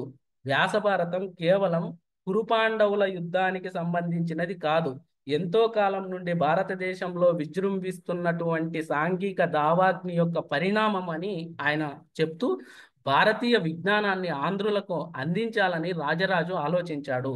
దీని ద్వారా మహాభారత వైశిష్ట్యాన్ని చెప్పి నన్నయ అనే ఒక కవి సమకాలీన పండితుల్ని మెప్పించి ఆఖ్యాన నాటకీయ శైలిలో మూలాన్ని పాటిస్తూ అవసరమైన చోట స్వతంత్రతను ప్రదర్శించి విశిష్ట కవిగా రూపొందాడు అని నన్నయ్య గురించి ఆవిష్కరించారు. అలాగే నన్నయ్య తొలి తెలుగు కవి కాకపోవచ్చు, కానీ తొలిసారిగా లభ్యమైనటువంటి గ్రంథం మాత్రం ఆంధ్ర మహాభారతమేనని పింగళి లక్ష్మీకాంతం గారు చెప్పారు. తర్వాత శివకవి యుగం గురించి మాట్లాడుతూ ఆయన ఈ యుగంలో సాహిత్యం అంతా మత దృష్టితో ఉండడం వల్ల ఇది రసజ్ఞుల దృష్టిని ఆకర్షించలేకపోయింది అనే ఒక మాట చెబుతూ ఈ యుగంలో పేరు పొందినటువంటి నన్నెచోడుడు, పండితారాధ్యుడు, పాల్కురికి సోమనాథుల్ని గురించి మాట్లాడుతూ నన్నెచోడుని కుమార సంభవం గురించి ఆయన కొన్ని విషయాలు చెప్పారు. ఈ నన్నెచోడుని కుమార సంభవం అనేది ఒక పక్క కాళిదాసు తిక్కన రచనల సౌష్ఠవాన్ని పొంది ఉంది, మరొక పక్క క్షుద్ర ప్రబంధముల లక్షణాలని కూడా పుణికి పుచ్చుకొని ఉన్నది అని అభిప్రాయం చెప్పారు. అంతేకాకుండా ఇది కాళిదాసు కుమార సంభవానికి ఆంధ్రీకరణ కాదు, కానీ ఇది దీన్ని అనుసరించి విపరీతమైన వర్ణనలు చేయడం ఇక్కడ జరిగింది అని ఆయన అభిప్రాయం చెప్పారు. అయితే మానవల్లి రామకృష్ణ కవి గారు నన్నెచోడుని నన్నయ్య కంటే ముందువాడు అని అభిప్రాయపడితే దాన్ని పింగళి లక్ష్మీకాంతం గారు కాదు నన్నయ్య కంటే తర్వాతి వాడే నన్నెచోడుడు అన్న అభిప్రాయాన్ని సాహిత్య చరిత్రలో ప్రస్తావించారు. అలాగే కొంతమంది విమర్శకులు కుమార సంభవంలోనే ప్రబంధానికి సంబంధించిన లక్షణాలు ఉన్నాయని చెప్తే దాన్ని కూడా పింగళి లక్ష్మీకాంతం గారు ఒప్పుకోలేదు. ప్రబంధ లక్షణాలు ఇక్కడ వెలువడలేదు, పురుడు పోసుకోలేదు అన్న అభిప్రాయాన్ని చెప్తూ ఇక్కడ ప్రాచీన నవీనతలకు సంబంధించిన కొన్ని లక్షణాలు ఆయన చెప్పారు. ఆ ప్రాచీన కవిత్వానికి కొన్ని లక్షణాలు చెప్తూ ఆయన ఏమని అంటారంటే, ప్రాచీన నవీనతలు అనేవి కాలాన్ని బట్టి ఏర్పడవు, అవి ఆయా కవుల రచనలను బట్టి ఏర్పడతాయని చెప్తూ ప్రాచీన కవిత్వానికి సాధుత్వము, సహజ సౌందర్యము, అలంకరణ విరళత్వము, బహువర్ణన రాహిత్యము, కథా ప్రాధాన్యము, భావ సంయమనము ముఖ్య లక్షణాలని ప్రాచీన సాహిత్యానికి సూచించారు. అలాగే నవీన కవిత్వానికి శబ్దాడంబరము, అర్ధ చమత్కారము, అలంకరణ ప్రచురత్వము, వర్ణనా బాహుళ్యము, భావావేశము, ఇతివృత్త ప్రపంచనము ఇవన్నీ కూడా నవీన సాహిత్యానికి ముఖ్య లక్షణాలని చెప్తూ ఇక్కడ గుర్తు చేశారు. ఎందుకు గుర్తు చేశారు అన్న విషయాన్ని పరిశీలిస్తే అక్కడ ఆ కావ్యంలో వర్ణనలు అవి ఇవి ఉండడం వల్ల ఆయనకి ఎందుకో ఇక్కడ ఆ లక్షణాలను చెప్పాలనిపించి ఆయన చెప్పారని నాకు అనిపించింది. తర్వాత పాల్కురికి సోమనాథుని రచనల గురించి మాట్లాడుతూ ఆయన అనుచితములు అనిపించడి శబ్దములు, వాక్యములు, వర్ణనలు దొర్లుచుండును పాల్కురికి వారి రచనల్లో అని చెప్తూ, ఆవేశము బుద్ధి శిక్షితమైనప్పుడే కవిత్వము ఔచితి శోభితమగును అన్ శోభితమగును కానీ అనౌచిత్య కళంకితమే అవుతుంది అన్న ఒక అభిప్రాయాన్ని చెప్తారు. ప్రధానంగా ద్విపదల్లో మొదట్లో ఉన్నటువంటి ఆసక్తి మధ్య మధ్యలో ఉండదు అన్న ఒక అభిప్రాయాన్ని చెప్తారు. నిజానికి పింగళి లక్ష్మీకాంతం గారు దేశీ సాహిత్యం గురించి కానీ, జానపద సాహిత్యం గురించి కానీ, జాను తెనుగు గురించి కానీ ఈ యుగంలో ఎక్కువగా చర్చించలేదు. అలాగే ఆయనకి ఈ యుగంలో రసజ్ఞత కనిపించలేదు. అంతేకాకుండా ఈ యుగానికి యుగకర్తను కూడా ఆయన నిర్ణయించలేదు. ఈ విషయాలు చాలా విమర్శకు లోనై ఇప్పటికీ చాలా చర్చోపచర్చలు దీని గురించి జరుగుతున్నాయి. తెలంగాణకు సంబంధించిన వాళ్ళు పాల్కురికి సోమనాథుడే ఈ యుగానికి యుగకర్త అని భావిస్తూ ఉంటే, మరొక ప్రాంతానికి సంబంధించిన వారు నన్నెచోడుడే ఈ యుగానికి యుగకర్త అన్న ఒక సందిగ్ధ వాతావరణం ఏర్పడింది. ఈ మధ్య కాలంలో ఇదో వేదిక మీద సుప్రసిద్ధ రచయిత గార రంగనాథన్ సార్ గారు మాట్లాడుతూ, నన్నెచోడు కుమార సంభవం చాలా గొప్పది, నన్నెచోడుడే యుగానికి యుగకర్త అయితే బాగుండు అన్న అభిప్రాయాన్ని కూడా చెప్పారు. ఆచార్య వెలమల సింహన్న సార్ తెలుగు సాహిత్య చరిత్ర గురించి మాట్లాడుతూ ఈ అభిప్రాయాన్ని వారు చెప్పారనమాట. తర్వాత తిక్కన యుగం గురించి మాట్లాడుతూ, ఈ యుగంలో రంగనాథ రామాయణ కర్తృత్వ విషయాలను ఇక్కడ చర్చించడం జరిగింది. గోనబుద్ధారెడ్డి తన తండ్రి అయిన విఠల ధరణీశుని పేరుతో ద్విపద రామాయణాన్ని రాసి తన తండ్రి విఠలనాథుని పేరుతో రంగనాథ రామాయణం అని పేరు పెట్టారు అని ఈ కర్తృత్వ విషయాలు తెలుగు సాహిత్యంలో ఎంత చర్చలు అయ్యాయో మనందరికీ తెలిసిందే. ఒక పక్క రెడ్డే రాశారని, ఇంకో పక్క బ్రాహ్మణ్ రాశారని ఈ సంఘర్షించుకోవడం మనం అందరికీ, సాహితీవేత్తలకి, విమర్శకులందరికీ తెలిసిన విషయమే. తర్వాత తిక్కన గురించి ఆయన ప్రధానంగా మాట్లాడుతూ, భారత రచనాధికారము ఆంధ్ర కవుల్లో తిక్కనకు వలె ఇంకొక కవికి కలదనుట సందేహాస్పదము అని లక్ష్మీకాంతం గారు చెప్తూ, తిక్కన తన భారతాన్ని ప్రబంధ మండలిగా, ఖండకావ్య శోభితంగా, నాటకీయతను జోడించి రాయడం చాలా బాగుంది. అంతేకాకుండా దాన్ని భావస్ఫోరకంగా, బుద్ధిగమ్యంగా, కర్ణపేయంగా రాయడం కూడా చాలా విశిష్టంగా ఉంది అని చెప్తూ ఆయన మాట్లాడారు. అలాగే ఇందులో ప్రధానంగా తిక్కన శైలి గురించి మాట్లాడుతూ, శైలి అనేది ఒక నీడ లాంటిది అని చెప్పారు ఆయన. ఒకరి శైలిని మరొకరు అనుసరించడం అంత సామాన్యమైన విషయం కాదు అని చెప్తూ, నన్నయ్య శైలిని పోతన శ్రీనాథులు కొంతవరకు అనుసరించారు, కానీ తిక్కన శైలిని అనుసరించడంలో అంత సక్సెస్ కాలేకపోయారు అన్న విషయాన్ని ఆయన చెప్పారు. ఏదో దేశీ అంశాలను అనుసరించారేమో కానీ సామాన్య లోక సాధారణ భాషలో జీవాంతములైన వాక్యాలు రాసినటువంటి కవి తిక్కన లాంటి కవిని ఫాలో అవ్వడం, ఆయన శైలిని అనుసరించడం అంత సామాన్య విషయం కాదు అన్న అభిప్రాయాన్ని చెప్తూ, ఈ యుగంలోనే ఆయన కాచవివుడు, విఠలుడు రాసిన రంగనాథ రామాయణం ఉత్తరకాండ గురించి, మంచన కేయూర బాహుచరిత్రం గురించి, యథావాక్కుల అన్నమయ్య సర్వేశ్వర శతకం గురించి, మారణ మార్కండేయ పురాణం గురించి, బద్దెన నీతిసార ముక్తావళి గురించి, శివదేవయ్య పురుషార్థ సారమనడి పుస్తకం గురించి అనేక విషయాల్ని ఇందులో ప్రస్తావించారు. అయితే ఈ కొత్త పుస్తకంలో ప్రతి యుగానికి ఒక సింహావలోకనం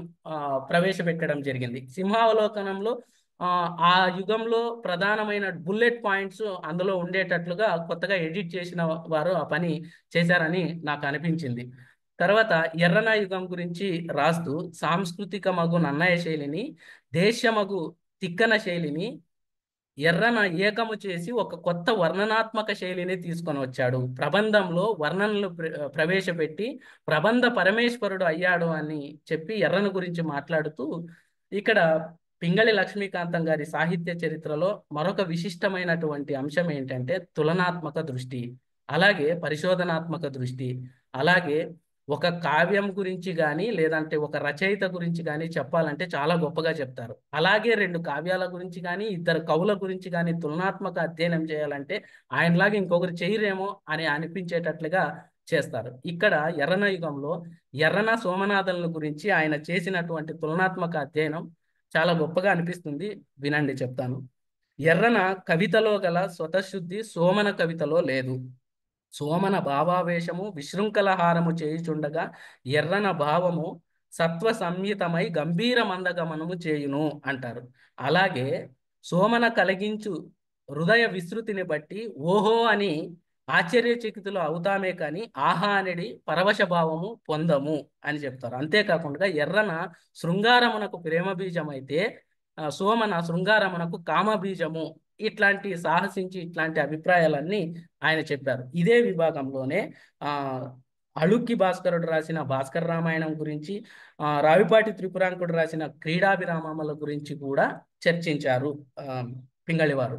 తర్వాత శ్రీనాథయుగం గురించి మాట్లాడుతూ తిక్కన తర్వాత శ్రీనాథుడు చాలా గొప్ప కవి అని పరిచయం చేస్తూ క్రీడాభిరామముతో పోల్చినటువంటి కావ్యం ఇంకొకటి లేదు, అది తెలుగులో తొలి హేళనా కావ్యంగా వారు పేర్కొనడం జరిగింది. అంతేకాకుండా శ్రీనాథుడు సంస్కృత అనువాద పక్కిని విశేషంగా పాటించారని, ప్రబంధ రచనకు ఆయనే మార్గదర్శకుడు అయ్యాడని, వారి ప్రతిభా పాండిత్యాలు తెలుగు కన్నడ భాషల్లో కూడా ప్రవర్ధిల్లాయని చెప్పారు. అంతేకాకుండా శ్రీనాథుడు చిన్నారి పొన్నారి చిరుత కూకటి నాడే రచనలను ప్రారంభించారు.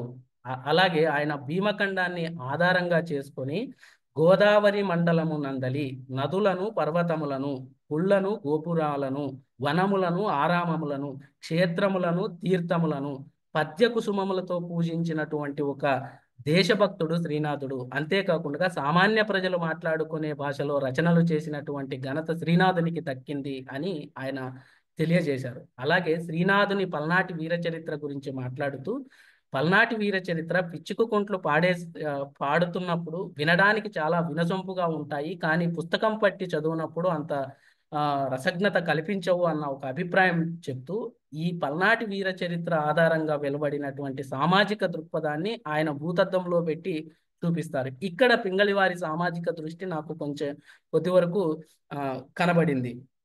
అలాగే శ్రీనాథుని శైలి గురించి మాట్లాడుతూ ఆయన ఒక పద్యాన్ని కోట్ చేశారు.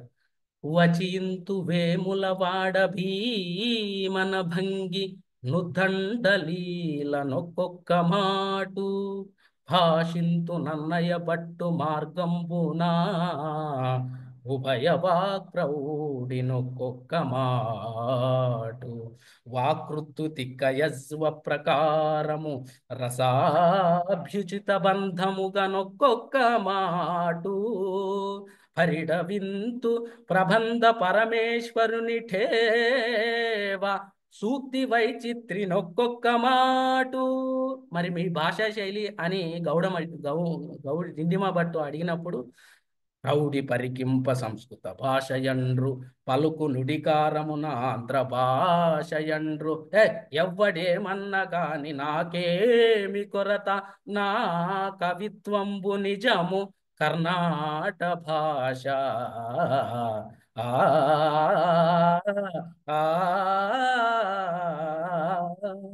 ఈ విధంగా ఆయన చెప్తారట. కర్ణాట భాష అంటే కర్ణాటక భాషకు కాదు, కర్ణ అంటే చెవి, అట అంటే ఇంపైనది అని చెప్పి ఆయన నా తెలుగు భాష చెవులకు ఇంపైనది అని ఆయన శైలి గురించి చెప్పుకున్నటువంటి ఒక గొప్ప పద్యాన్ని ఆయన కోట్ చేశారు. అంతేకాకుండా శ్రీనాథుని మనస్తత్వాన్ని గురించి చెప్తూ ఈ విధంగా అంటారు. ఈ కవి పుట్టుకచే సౌందర్య దిదృక్షువు. దిదృక్షువు అంటే చూడడానికి పడేవాడు ఏ విషయాన్నైనా అని చెప్పారు. దానికి తోడు పరిహాస రసికుడు, చక్కని రూపము కంటపడినప్పుడు మనసారా ఆనందించి నోరారా వర్ణించుట, హాస్య రసపాత్రము కాదగిన వింత వస్తువునో వింత రూపమునో చూసినప్పుడు తాను నవ్వి మనల్ని కూడా నవ్వించుట అతని స్వభావం అని చెప్పి ఒక కవి యొక్క స్వభావాన్ని ఎంత అద్భుతంగా చెప్పాడో చూడండి ఆచార్య పింగళివారు. తర్వాత పోతన భాగవతం గురించి మాట్లాడుతూ భాగవతంలోని పద్యాలు ఎంతో మధురములైన భజన కీర్తనల వలె, పెండ్లి పాటల వలె, ఏల పదముల వలె ఎల్లరను ఎల్లవేళలా పాడుకొని ఆనందించేటువంటి పద్యాలు అని గుర్తు చేస్తూ భారతంలో ఇట్లాంటి పద్యాలు మచ్చుకైనా లేవు అన్న తులనాత్మక అధ్యయనంతో పోతన గారి రచనా సౌందర్యాన్ని, వారి వ్యక్తిత్వ ప్రతిభా పాఠవాల్ని ఈ విభాగంలో వెల్లడించారు. ఆయన తిక్కనకు పోతనకు మధ్య తులనాత్మక అధ్యయనం చేస్తూ తిక్కన తెలుగు సాహిత్యానికి సూర్యుడు వంటి వాడు అయితే పోతన తెలుగు సాహిత్యానికి చంద్రుని వంటి వాడు అని చెప్తూ ఈ విధంగా అంటారు. హృదయం ఉప్పొంగి పొరలిన రసభావముల నెప్పట్టుగా వట్టిపోనీక ఒక బిందువును సముద్రముగా విస్తరింపజేయు శక్తి పోతనది అని అంటారు. అలాగే వెల్లి విరిసిన భావోద్రేకమును మహాకవి ఎంతవరకు నిగ్రహించుకోగలడో ప్రదర్శించిన వాడు తిక్కన అంటూ ఈ విభాగంలో మడికి సింగన సకలనీతి సమ్మతం గురించి, జక్కన విక్రమార్క చరిత్ర గురించి, అనంతామాత్యుని భోజరాజ్యం గురించి, గౌరన నవనాథ చరిత్ర, హరిశ్చంద్ర నలోపాఖ్యానం గురించి, దగ్గుపల్లి దుగ్గన నాచికేతోపాఖ్యానం గురించి, పిల్లల మర్రి పినవీరుని జైమిని భారతం గురించి, దూబగుంట నారాయణ కవి పంచతంత్రం గురించి, బైచరాజు వెంకటనాథుడు వెన్నెలకంటి సూరన, పిడుపర్తి సోమన, నంది మల్లయ్య గంటసింగన, కొరవి గోపరాజు వెన్నెలకంటి అన్నయ్య, వీళ్ళందరి గురించి ఆయా విషయాల్ని చాలా ఈ సాహిత్య చరిత్రలో ఆయన రాయడం జరిగింది. అనంతరం శ్రీనాథుని యుగం గురించి మాట్లాడుతూ ఒక గొప్ప అభిప్రాయాన్ని చెప్తారు. ఆయన ఏమని అంటారంటే, తెలుగు వాంగ్మయ చరిత్రలో ఈ యుగమునకు ఈ లక్షణము అని నిరపవాదముగా నిష్కర్షగా నిర్దేశించుట చాలా కష్టము అని చెప్పారు. నేను ముందులోనే గుర్తు చేశాను దాన్ని. అనువాదం అనుకున్న కాలమున స్వతంత్ర గ్రంథం పుడుతుంది, స్వతంత్ర గ్రంథము అనుకున్న కాలంలో అనువాదము పుడుతుంది. అలాగే పురాణం అనుకున్న కాలంలో ప్రబంధము వస్తుంది, ప్రబంధం అనుకున్న కాలంలో పురాణం వస్తుంది. ఇలా అన్యోన్య సంక్రమణము ఆది కాలం నుండి నేటి కాలం వరకు సాగుతూ ఉన్నది. కావున ఏ యుగమును గురించి అయినను మనము చేయు సిద్ధాంతము స్థూల రూపముగానే ఉంటుంది అన్న అభిప్రాయాన్ని చెప్పారనమాట ఆయన. ఈ యుగంలో మహాకవుల కృషి అంతయు ఉత్తర కాలమున జరగబోవు ప్రబంధ సరస్వతి విహారమునకు మెత్తని పూలదారులు పరచుట అయినది అని ఆయన మాట్లాడారు. గౌరన ద్విపద రచనను పునరుద్ధరించారా అని చెప్తూ, ఎర్రనలో బీజముగాను సోమనలో అంకరముగాను పొడసూపిన ప్రబంధలత ఈ కాలమున కొనలు సాగి చిగిర్చి మారాకు వేసినది అని ఒక గొప్ప మాట చెప్తారు ఆయన. తర్వాత కృష్ణరాయల యుగం గురించి మాట్లాడుతూ, ప్రబంధం ఆంధ్రులు ప్రత్యేకంగా పొగడదగిన ప్రక్రియ అని చెప్తూ, అల్లసాని పెద్దన పీఠం వహించిన రాయల అనంతరం పెద్దన జీవించి ఉన్నాడు అన్న ఒక పద్యాన్ని కూడా ఎదురైనచో తన మదకరీంద్రముడికి కేలూతయొసగి ఎక్కించుకొని అన్న పద్యాన్ని కూడా ఆయన గుర్తు చేశారు. తర్వాత మనుచరిత్రలో ఉన్నటువంటి వరూధిని ప్రవరాఖ్యుల పాత్ర వైశిష్ట్యాన్ని కూడా గుర్తు చేస్తూ, శైలిలో శ్రీనాథుడు పెట్టిన ఒరవడిని పెద్దన గారు చక్కగా అనుకరించి ఆయనకు పరోక్ష శిష్యుడయ్యాడని గుర్తు చేశారు. ఇరువురికి కొంత వాసి కలదు. ప్రాయికముగా శ్రీనాథుడు వాగ్గాంభీర్యము దుందిబీ ద్వారము వంటిది అయితే, పెద్దన గారు వాక్కు అపేలవముగా మంద్రముగా వినవచ్చు, మృదంగ నాదం వంటిది అని ఇద్దరి మధ్య పోలికలు చెప్పారు. అలాగే ఈ యుగంలోనే నంది తిమ్మన, అయ్యలరాజు రామభద్రుడు, మాదయ్య గారి మల్లన, దూర్జటి కవుల రచనల్ని ప్రశంసించారు ఆచార్య పింగళి వారు. పింగళి సూరన రాసిన కళాపూర్ణోదయం ఉత్తమమైనదని చెప్పారు. దీనిలో పాత్ర చిత్రణ గొప్పగా ఉందని పింగళి లక్ష్మీకాంతం గారు ప్రశంసించారు. సూచిముఖి వంటి బుద్ధిశాలిని మరి ఏ వాంగ్మయమున లేదు అని తెలుపుతూ, రామరాజభూషణుడు, తెనాలి రామకృష్ణుడు గారుల రచనలు ఉత్తమమైనవని ఆయన పేర్కొనడం జరుగుతుంది. ఈ యుగంలోనే ఆయన ప్రబంధ కావ్యానికి ఒక 6 లక్షణాలు చెప్పారు. ప్రబంధ కావ్యానికి మొదటిది కథా వస్తువు ఉండాలని చెప్పారు. రెండవది రసం ఉండాలి, అది అంగరసం, అంగీరసంగా రసం, శృంగారం కానీ వీరం కానీ ఇవి ప్రధానంగా ఉండాలని చెప్పారు. మూడవది నాయికలు ఉండాలి, ఏకనాయకత్వం ప్రబంధ రచనకు ప్రధానమైనదని చెప్పారు. అలాగే అష్టాదశ వర్ణనలు ఉండాలని చెప్పారు. అలాగే ఆయన నాటకంలాగా ఉండాలి ప్రబంధము అని అంటారు. ఆశ్వాసాల విభాగం కూడా ఇందులో ఉండాలి అని ఈ 6 లక్షణాలని ప్రబంధానికి ఆచార్య పింగళి లక్ష్మీకాంతం గారు సూచించారు. నేటికి కూడా ఈ లక్షణాలు మనకు అందుబాటులో అంటే మనుగడలో ఉన్నాయని చెప్పుకోవచ్చు. అలాగే ఇక దక్షిణాంధ్ర యుగం గురించి మాట్లాడుతూ, నిజానికి పింగళి లక్ష్మీకాంతం గారు ఆంధ్ర సాహిత్య చరిత్రను ప్రబంధ యుగం వరకే రాశాడు అని అంటారు. కానీ ఆయన రాసినటువంటి వ్యాసాల ద్వారా దక్షిణాంధ్ర యుగంలో విషయాలు కూడా కొన్ని లభ్యమైన అయ్యాయి. వాటి గురించి నేను తెలపడానికి ప్రయత్నిస్తాను. ఈ దక్షిణాంధ్ర యుగానికి మూల పురుషుడు రఘునాథ నాయకుడు. ఈ కాలం నుండే సాహిత్యం క్షీణ దశలోకి ప్రవేశించిందని పింగళి లక్ష్మీకాంతం గారు చెప్పారు. రచనా సౌలభ్యమునకై ఔచిత్యమును బట్టి కొన్ని వ్యాకరణ నియమాలను ఉల్లంఘించి స్వతంత్రులను వారే కవులతో పాటు కవయిత్రులు కూడా ఈ కాలంలోనే వర్ధిల్లారు అని చెప్తూ, తంజావూరులో అగ్రగణ్యుడు చేమకూర వెంకటపతి అని చెప్తూ ఆయన రాసిన విజయ విలాసం గురించి కూడా ఆయన ప్రశంసించినటువంటి సందర్భం ఇక్కడ కనిపిస్తుంది. క్షీణయుగం గురించి మాట్లాడుతూ, జాతి యొక్క దారిద్ర్య పరాధీనతలే కవితలో భావదాస్య పరాధీనతకు కారణమైనదని ఆయన చెప్పారు. పాలనా ప్రభావం ఆధారంగా సామంతరాజుల కాలం నాటికి రాజులకు కవులకు ఐహికమే ప్రధానంగా భోగలాలసత పెరిగింది. ప్రబంధాలు వచ్చినా కూడా అనుకరణాలయ్యాయి అంటూ జాతిని పునరుద్ధరించి పూర్వ ప్రతిష్టను నెలకొల్పగల వీరుడు లేనట్లే నిస్తేజమైన సారస్వతమును పునరుద్ధరించి కొత్త మార్గమును నడపగల మహాకవి యుగపురుషుడు కాదగిన వాడు లేకపోయెను అని ఆయన బాధపడ్డారు. అంతేకాదు, అందరూను అస్వతంత్రులే, అందరూను అనుకరణశీలురే, ఏ కవిలోనూ నూతనత్వము లేదు, జీవము లేదు, ఇదే యుగమునకు క్షీణ యుగమని పేరు తెచ్చిపెట్టింది అని గుడ్డిలో మెల్లగా కంకంటి పాపరాజు మంచి రచన చేశాడు అని చెప్పి ఆయన ప్రశంసించారు. అలాగే ఈ యుగంలో వేమన గురించి మాట్లాడుతూ, వేమన ఏ ఉపనిషత్తులనో వేదాలనో చదువుకోలేదు. ఆయన గురు ఉపదేశం చేత జ్ఞానాన్ని సంపాదించి సమాజంలో సమకాలీన పరిస్థితుల్ని ఆయన చూసి స్పందించినటువంటి తీరు చాలా గొప్పది.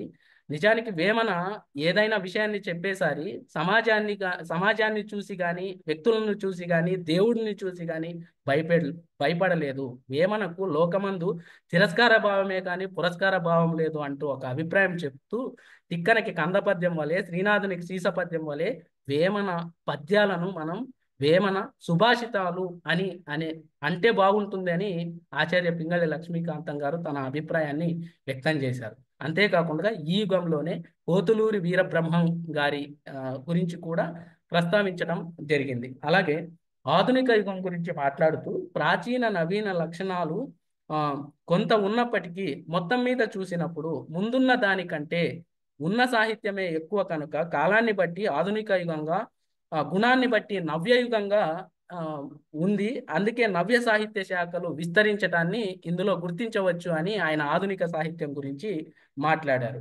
ఈ విధంగా తెలుగు సాహిత్య చరిత్ర 10 యుగాలుగా పింగళి లక్ష్మీకాంతం గారు తన అభిప్రాయాల్ని చాలా సూచిముఖంగా, చాలా స్పష్టంగా ఆయన సాహిత్య చరిత్రను అధ్యయనం చేసి రాసినటువంటి విషయాలు అవి. ప్రధానంగా సాహిత్య చరిత్రను ఆయా రచయితలు తమ తమ దృక్పథాలతో రాయడం జరిగింది. ఎవరి దృక్పథం ఎలా ఉన్నా కూడా పింగళి లక్ష్మీకాంతం గారు ఒక ఆచార్యుడిగా, ఒక గొప్ప పరిశోధకుడిగా సాహిత్య చరిత్రను నిర్మించినటువంటి విధానాన్ని మనం అందరూ గమనించవచ్చు.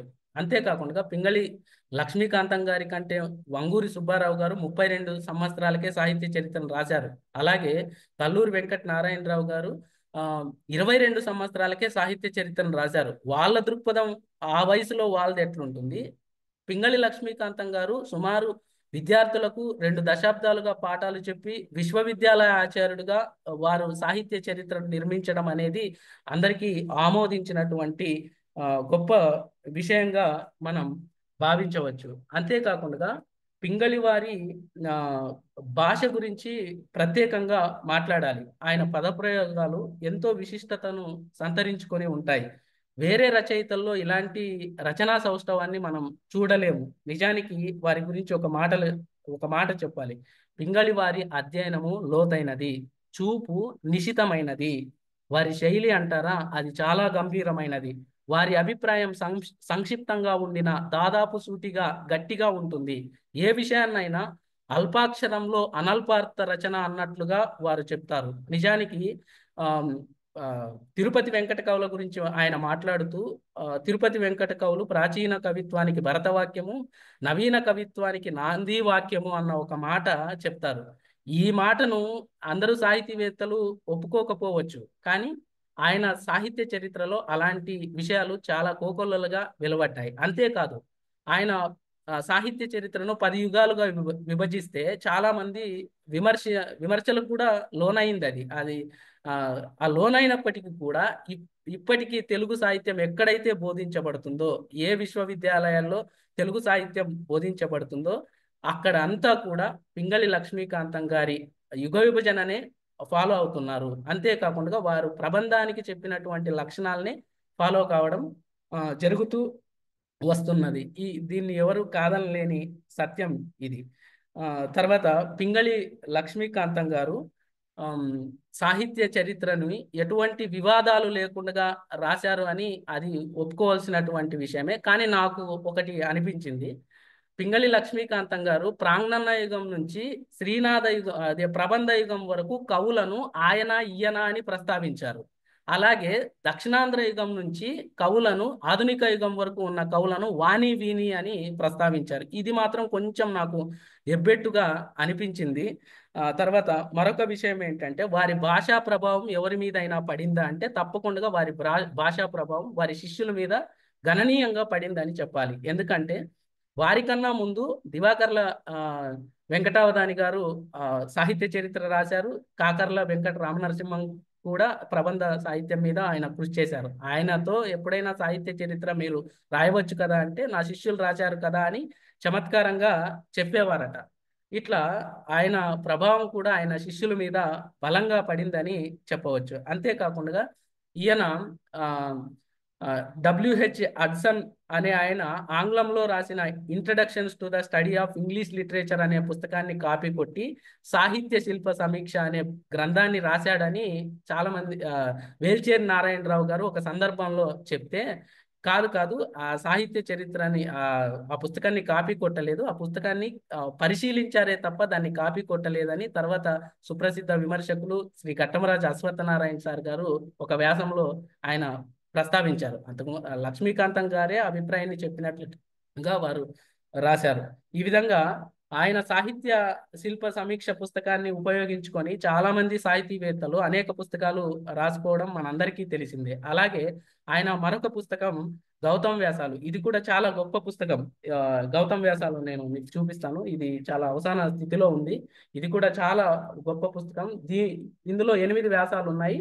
అయితే దీని మీద విమర్శకుల దృష్టి అంతగా పడలేదేమో అని నాకు అర్థమైంది. ఈ విధంగా ఆయన సాహిత్య చరిత్రను ఆచార్య పింగళి లక్ష్మీకాంతం గారు ఇటు పీజీ విద్యార్థులకు, ఇటు పరిశోధకులకు, ఇటు అధ్యాపకులకు, అటు చరిత్రకారులకు ఎవరికి కూడా అందరికీ కూడా ఉపయోగపడేటట్లుగా రాశారని విశ్వసించవచ్చు. ఎందుకంటే ఆయన సాహిత్య చరిత్రను సుప్రసిద్ధ విమర్శకులు జీవి సుబ్రహ్మణ్యం సార్ గారు కూడా ప్రశంసించారు. అంతేకాదు చాలా మంది ఆయన సాహిత్య చరిత్ర ప్రశంసలు అందుకుంది. ఈ విధంగా ఇట్లాంటి గొప్ప పుస్తకం గురించి నాకు ఈరోజు మాట్లాడే అవకాశం దొరికినందుకు నేను ధన్యుడిగా అనుకుంటున్నాను నిజానికి. తర్వాత ఈ సాహిత్య చరిత్ర గురించి మాట్లాడడానికి నాకు ప్రత్యక్షంగా సహాయం చేసినటువంటి గురుతుల్యులు ఆచార్య రాచపాలెం చంద్రశేఖర్ రెడ్డి గారు ఒకరైతే, దీన్ని మాట్లాడడానికి నాకు మరింత సహాయం చేసినటువంటి మా గురుదేవులు ఆచార్య ఘట్టమరాజు అశ్వత్థనారాయణ సార్ గారు మరొకరు. అలాగే పరోక్షంగా కూడా నాకు చేయూతను అందించినటువంటి మరొక గురువులు నా PhD పర్యవేక్షకులు ఆచార్య దార్ల వెంకటేశ్వరరావు సార్ గారు కూడా ఆచార్య పింగళి లక్ష్మీకాంతం గారి సాహిత్యం గురించి చాలా ప్రామాణికమైన మౌలికమైన వ్యాసాలను రాశారు. ఆయన వీచికలో పింగళి వారి గురించి గొప్ప వ్యాసం రాశారు. తర్వాత తొలితరం పరిశోధకులు అనే గ్రంథంలో పరిశోధకుడిగా పింగళి లక్ష్మీకాంతం గారు అని ఒక గొప్ప వ్యాసం రాశారు. అంతేకాకుండా మా సార్ దగ్గర నలసాని రాంప్రసాద్ అని చెప్పి డాక్టర్ నలసాని రాంప్రసాద్, ఆయన ఆచార్య పింగళి లక్ష్మీకాంతం గారి సాహిత్య చరిత్ర గురించి, వారి రచనల గురించి PhD సబ్మిట్ చేయడం కూడా, ఆయన కూడా ఆ PhD గ్రంథాన్ని కూడా నేను సేకరించి పరిశీలించి నా ప్రసంగానికి ఉపయోగించుకోవడం జరిగింది. ఈ విధంగా ప్రత్యక్షంగా పరోక్షంగా నాకు అనేక మంది ఈ ప్రసంగం ఇవ్వడానికి సహాయ సహకారాలు అందించారు. వాళ్ళందరికీ కూడా పేరు పేరున ఈ సభాముఖంగా నేను కృతజ్ఞతలు, ధన్యవాదాలు తెలియజేస్తున్నాను. అలాగే పింగళి వారి ఆంధ్ర సాహిత్య చరిత్ర గురించి, వారి జన్మదినం ఇంకొక 5 రోజులు ముందే ఈ కార్యక్రమాన్ని నిర్మాణం చేసినటువంటి అభ్యుదయ రచయితల సంఘం వారికి, వింటున్న సాహితీ బంధువులందరికీ కూడా పేరు పేరున కృతజ్ఞతలు తెలుపుతూ ఈ అవకాశం కల్పించిన అందరికీ కూడా మరొక నమస్కారాలు తెలియజేస్తూ ముగిస్తున్నాను. ధన్యవాదాలు సార్.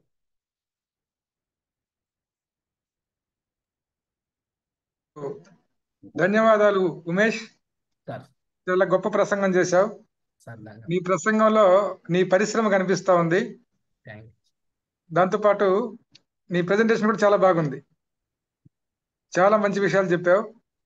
అంటే నువ్వు ఏ ఏ ఏ కవి గురించి ఇచ్చినా, ఏ రచయిత గురించి ఇచ్చినా చాలా స్పష్టంగా చెప్పగలవు అని ఒక హామీని మాకు ఇచ్చావు ఈ ప్రసంగం ద్వారా. నీకు మరొకసారి శుభాకాంక్షలు తెలియజేస్తూ, ఎవరైనా ఈ ప్రసంగం గురించి క్లుప్తంగా మాట్లాడచ్చు 2 నిమిషాలకు మించకుండా.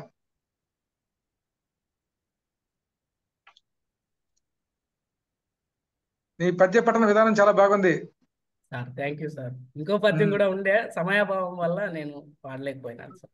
పర్వాలేదు సార్. ఎవరైనా మాట్లాడతారా? పర్లేదు, ఆ పద్యం పాడండి సార్. పద్యం అంటే చెప్పండి. ఓకే. అదే అల్లసాని పెద్దన గురించి, పెద్దన గారు శ్రీకృష్ణ దేవరాయల గురించి రాసినటువంటి పద్యము.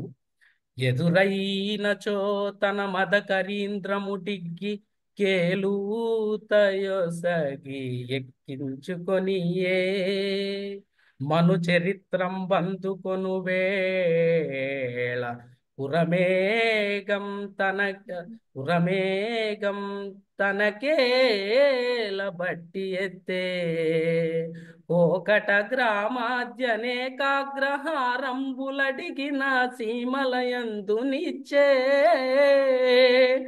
ఓకట గ్రామాద్యనేకాగ్రహారంబులడిగిన సీమలయందు నిచ్చే బిరుదైన కవి గండ పెండేరమును కవికీవ తగుదనే తానే పాదమున దొడిగే ఆంధ్ర కవితా పితామహ ఆంధ్ర కవితా పితామహ అల్లసాని పెద్దన కవీంద్ర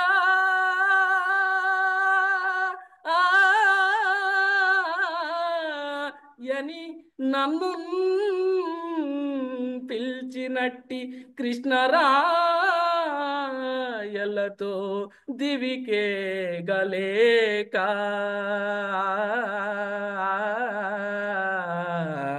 బ్రతికి ఉన్నాడ జీవ శవంబునగుచు. ధన్యవాదాలు సార్. అక్కడక్కడ కొంచెం తప్పులు పోయినట్టున్నాయి. చాలా కాలం పాడి మధ్యలో 2వ పాదంలో ఒక చిన్న పొరపాటు జరిగింది. మిగతా అంతా సాగు తీసుకొచ్చావు. ఓకే, సంతోషం. మా శరత్ చంద్ర గారి కోరిక కూడా తీర్చావు. ఇంకా ఎవరైనా? Sir Eswar Reddy sir. చెప్పండి గోవింద్ శెట్టి గారు. బడిగి ఉమేష్ గారు ఇంతకు ముందు కూడా 2 సార్లు ప్రసంగించారు. వాళ్ళు నేను మిస్ అయ్యాను. ఆయన మంచి వక్త. ఆయనకి అభినందనలు తెలియజేస్తున్నాను. ధన్యవాదాలు. ఆనంద్ గారు. రెడ్డి గారు, నా పేరు నరసింహారెడ్డి అండి. నరసింహారెడ్డి గారు చెప్పండి. ఉమేష్ గారి ఉపన్యాసము గుక్క తిప్పుకోకుండా ఆయన మాట్లాడినాడు. కనీసం నేను పక్కకు పోయి విరామం తీసుకుందామన్నా కానీ ఉగ్గపట్టి వినాల్సిన పరిస్థితి వచ్చింది. పద్య పఠనము, ఆయన ప్రెజెంటేషన్, మీరు చెప్పినట్లుగా ప్రెజెంటేషన్ అద్భుతంగా ఉంది. అసలు ఏంటంటే ఇదే ఒక పెద్ద సాహిత్య కార్యక్రమంగా మనం మర్చిపోలేనిగా ఉంది. ఉమేష్ గారికి అభినందనలు. దీన్ని ప్రెజెంటేషన్ చేసిన అందరికీ, అరసం వారికి కూడా నా అభినందనలు తెలుపుతున్నాను. Thank you. ఓకేనండి. నరసింహారెడ్డి గారు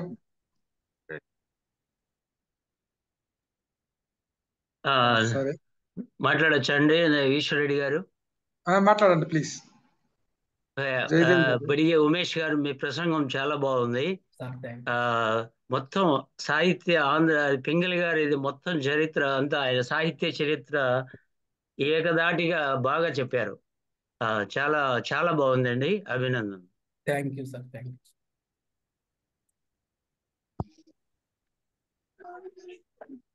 సార్ నేను శరత్. శరత్ గారు మాట్లాడండి. ఒక సాహిత్య చరిత్ర గురించి ఉపన్యాసం ఇవ్వడం అనేది ఎంత అంటే పరిమిత కాలంలో ఎంత బాగా ఇవ్వచ్చు అనడానికి ఒక మంచి ఉదాహరణ ఉమేష్ గారు ఉపన్యాసం. చాలా చక్కటి ఉపన్యాసం చేశారు. అది కూడా భావగర్భితంగా ఉంది. చాలా బాగా చేశారు. మంచి పరిశీలన దృష్టి, అంటే లోతుగా ఎక్కడ ఆయన ఎంత సున్నితంగా పరిశీలించాడడానికి మంచి ఉదాహరణ చెప్పాడు. పింగళి లక్ష్మీకాంతం గారిని ఎవరిని ఎక్కడ ఎట్లా సంబోధించారు అనేది, అది లేకుంటే బాగుండేది. అంటే ఎంత అపేక్ష ఉన్నా, ఎంత గౌరవం ఉన్నప్పటికీ కూడా అందుట్లో ఉన్నటువంటి మంచి చెడుల్ని విశ్లేషించే క్రమాన్ని చాలా చక్కగా పట్టుకొచ్చారు ఆయన. మంచి ఉదాహరణతో చెప్పుకొచ్చారు. ఇంకోటంటే ఎన్ని విమర్శలు వచ్చినా ఏదొచ్చినా ఈనాటికి కూడా వారు చెప్పినట్టుగా పింగళి సాహిత్య చరిత్ర, పింగళి వారి ఆంధ్ర సాహిత్య చరిత్ర ఖచ్చితంగా ప్రామాణికం. ఇప్పటికి కూడా ఎవరు సాహిత్య చరిత్ర అయినా ఆయన సాహిత్య చరిత్రను చదవకుండా రాయడం అనేది అసాధ్యం, అసంభవం ప్రస్తుతానికి, ఇప్పుడున్న కాలానికి.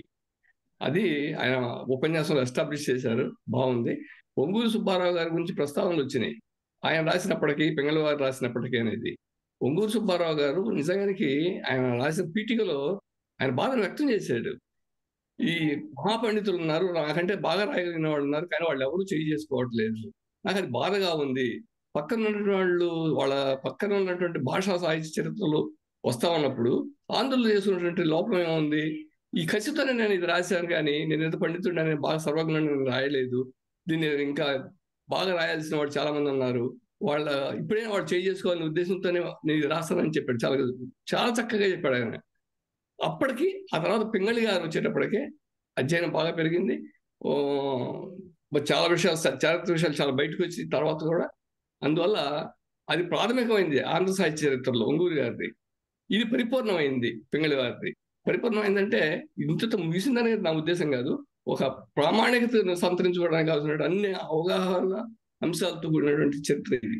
ఈ రెండుకు ఉన్నటువంటి వ్యత్యాసం అది అనుకుంటున్నాను. దాన్ని చక్కగా ఎస్టాబ్లిష్ చేశారు ఉమేష్ గారు. అభినందనలు, మంచి ఉపన్యాసం చెప్పారు. మీలాంటి వాళ్ళు అరసం ఉద్యమానికి సహకారంగా నిలబడాలి. ఇట్లాంటి ఉపన్యాసం మీరు చాలా చేయాలని కోరుతున్నాను. ధన్యవాదాలు.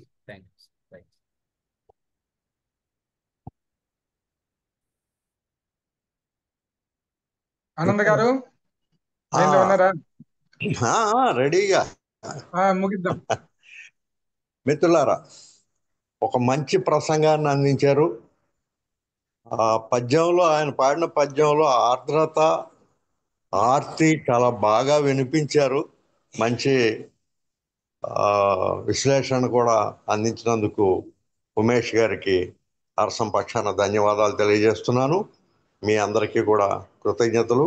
వచ్చే వారం కెవి రమణారెడ్డి గారి రచన ఆధునిక తెలుగు సాహిత్య చరిత్ర అనేటువంటి గ్రంథం పైన యువమిత్రుడు ఇమ్మిడి మహేందర్ గారి ప్రసంగం ఉంటుంది. దానికి కూడా విచ్చేసి జయప్రదం చేయాలని కోరుకుంటూ సెలవు. వచ్చే వారం కలుసుకుందాం. నమస్తే. నమస్కారం. Thank you sir.